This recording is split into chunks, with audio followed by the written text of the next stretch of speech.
Hello everybody, this is Fernando for the latest aliens and UFOs video. Alright, let's go ahead and let's do the next part 2 of chapter 8 from the book UFO Sightings by Alan Baker. This one once again going into the theme associated with alien underground. In other words, underground bases that are supposedly related to aliens, either by aliens by themselves or actually in cohabitation with humans. We've already talked about some fascinating examples, including Area 51 and Dulce Base. This next part will cover a few more of those bases, and then I'll give my own thoughts and opinions on them too. So without further ado, let's go ahead and let's start this next part here. The segment is called the Superstition Mountains. So here's what it says. The American Southwest is home to numerous rumors and tales of subterranean realms and their frequently unfriendly denizens. Although they are not as always directly connected to the UFO phenomenon, belonging more to an occult tradition, they are frequently cited in books ostensibly dealing with UFOs and alien contact. This is indicative of one of the more curious current trends in ufology, which seems to be the drawing together of what hitherto had been a purely scientific mystery and a concept that is more at home in mythology and esoteric occultism. Thus, we have the Superstition Mountains in Arizona, which are shunned by those who know what lies beneath them. According to Commander X in his 1990 book, Underground Alien Bases, several individuals have spoken of their experiences during ill-advised excursions in the Superstition Mountains. Two of them have gone insane, while the others have either had nervous breakdowns or have vanished from their hometowns in order to go into seclusion. However, one brave man named Brian Scott came forward to tell his amazing story involving hostile UFOnauts, a domestic haunting, spontaneous combustion, and demonic possession. In 1971, Scott was vacationing in the Superstition Mountains when he was suddenly teleported onto a UFO, which was underground and disrobed by several 7-foot-tall creatures. He described their skin as being a cross between an elephant, rhinoceros, and crocodile. Their ears would start at the top of their head and run all the way down the whole side of their face. Their breath reminded him of dirty socks. These rather unsavory creatures used a box-like instrument to take X-ray pictures of their captive, who began to experience an unbearably intense headache, like 10,000 migraine headaches all clumped into one. Paradoxically, this terrifying encounter resulted in Scott's brain functioning much faster than usual. He also seems to have been given a talent for drawing and currently works as a draftsman. After his encounter, Scott's home was invaded on several occasions by strange lights, and at one point he disappeared while inside the house, terrifying his wife, who called the police. He was found several hours later wandering around his backyard in a daze. Sometime in the early 1970s, a teenage boy who worked on a ranch in the area became separated from the rest of the roundup crew and wandered around the mountains for several days. During this time, he slipped into a twilight between consciousness and unconsciousness.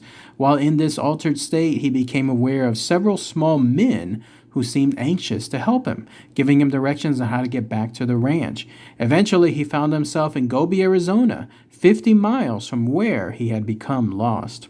The next segment is called Mount Shasta. While most entities encountered underground are ambivalent at best and downright evil at worst, those said to live beneath Mount Shasta in Northern California are definitely benevolent. In the vast caverns beneath this mountain, it is claimed, are a large number of UFOs, huge motherships, and a crystal the size of a skyscraper. Mount Shasta seems to constitute an extension of the myth of Agartha, the vast kingdom said to exist on the inner surface of the hollow earth. It also represents the current revival of interest in the Space Brothers, the benevolent, entirely human-looking aliens who are apparently working towards the salvation of Earthlings and the saving of our planet. Consequently, the mountain has become a popular meeting place for those interested in New Age subjects and has become home to several so-called channelers, people who claim to be in contact through telepathic means with alien entities. According to Commander X's sources, the city beneath Mount Shasta was built in the distant past by the Lumerians, the fabled race of superhumans whose Pacific continent suffered a similar fate to Atlantis. In fact, the Lumerians can still be seen in the area from time to time. Commander X offers us the apparently deadpan assertion that the Lumerians can be recognized due to the fact that they are quite tall, in the 8 and 9 foot range, easy to recognize indeed. Unlike most other subterranean realms, Mount Shasta benefits from a highly charged aura which keeps the forces of evil at bay. Like the denizens of Agartha, who use arcane methods to influence the course of events on the Earth's surface, the Lumerians, Space Brothers, and elementals beneath Mount Shasta work in secrecy to ensure the future of the planet. In 1977, the highly respected UFO researcher William F. Hamilton III met a beautiful young woman who claimed to be a resident of a golden city called Telos, lying a mile beneath Mount Shasta.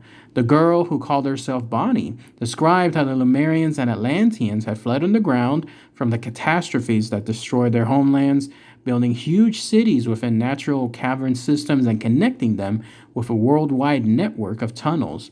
Through this network, electromagnetic tube trains hurtle at speeds of up to 2,500 miles per hour. Telos is a utopian society, once again along the lines of Agartha and its capital, Shambhala, in which food and resources are distributed freely among the population of 1.5 million in a no-money economy. Bonnie informed Hamilton that certain cataclysms will bring about an alteration in the Earth's axis at the end of the century, a familiar millennial warning, after which the survivors will build a new world free of worry, poverty, disease, and exploitation. In Underground Alien Bases, Commander X includes an interview conducted by Hamilton with Bonnie in which he describes the origin and nature of the subterranean realm. The Lumerians originally come from the planet Aurora, but their tenure on the Earth's surface in the northern land known as Hyperborea was interrupted by the sun, which began to give off dangerous radiation. Some of these people fled to the interior of their planet, while many remained on the surface. The latter group degenerated, presumably a process that led ultimately to humanity in its present form.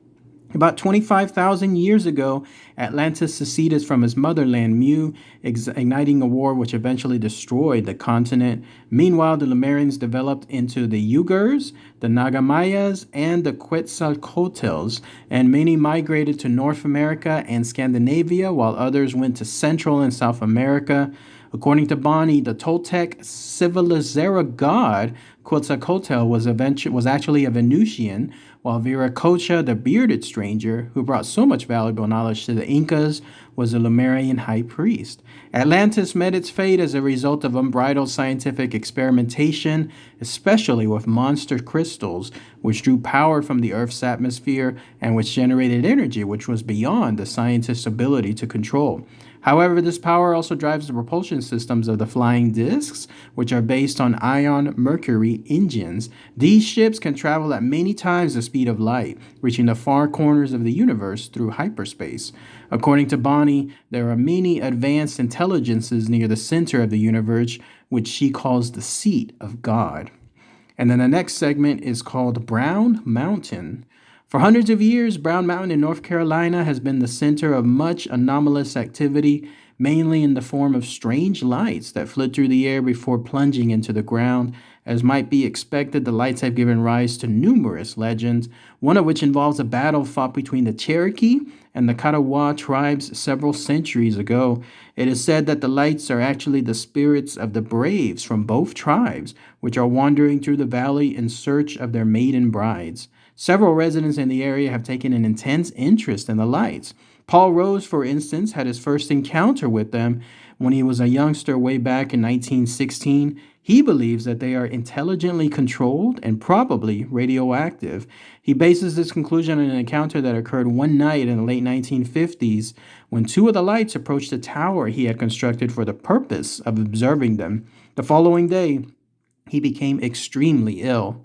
Ralph Lyell, who ran for Congress in 1948 and now runs the Outer Space Rock Shop Museum near the town of Morganton, claims to have established communication with the lights.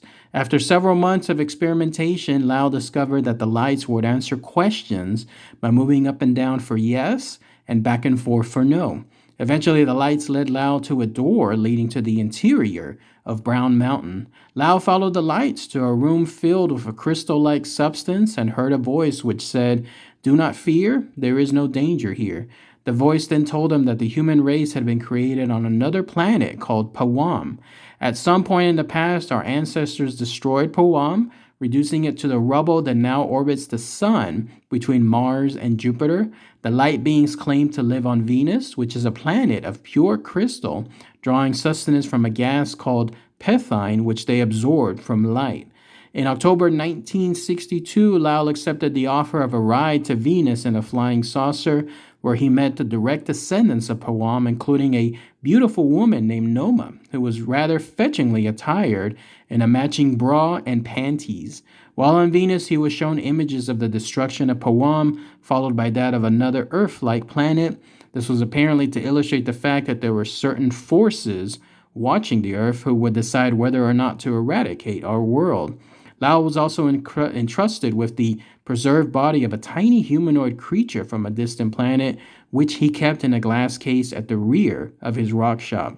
Lau's story, with its gentle Venusians, beautiful scantily clad alien women, and warnings to the people of the Earth, is pure contactee material, and it is easy to see why ufologists in the 1950s and 60s treated such claims with contempt. To be sure, serious researchers are still rather embarrassed by them today, and yet the entire human-looking alien is making a strong comeback.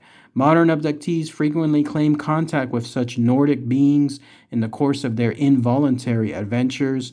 Perhaps the image of the nefarious, all-powerful Greys is so unsettling that another force for good is required to balance the presence of a sinister and implacable enemy. And then the last segment is called A Lost City Beneath Death Valley. Death Valley, California is one of the most hostile regions on Earth, and yet far beneath the parched, heat-blasted landscape lies a vast network of tunnels and chambers containing treasures that would make any explorers unimaginably rich, if they could stay long enough to find the hidden entrances. An intriguing tale of what lies there is told in an obscure book entitled Death Valley Men, in which two old prospectors of the 1920s, Bill Corcoran and Jack Stewart, describe an accidental excursion into this strange underground complex made by three strangers who spent a few days with them owing to trouble with their car. One of the prospectors had been working in an abandoned mine shaft in the Panamint Mountains when the bottom of the shaft collapsed and he plunged into a tunnel. The prospector explored the tunnel later with his colleagues, and they found that it led into a huge underground city with palaces, chambers, and galleries. Some of the galleries ran alongside enormous window-like openings from which the prospectors could look down on Death Valley itself. The prospectors came to the conclusion that the ancient people who built the city once moored their boats by the windows, which originally looked a prehistoric lake. Throughout the city, the explorers discovered gold and jewels, a treasure house beyond their wildest fantasies.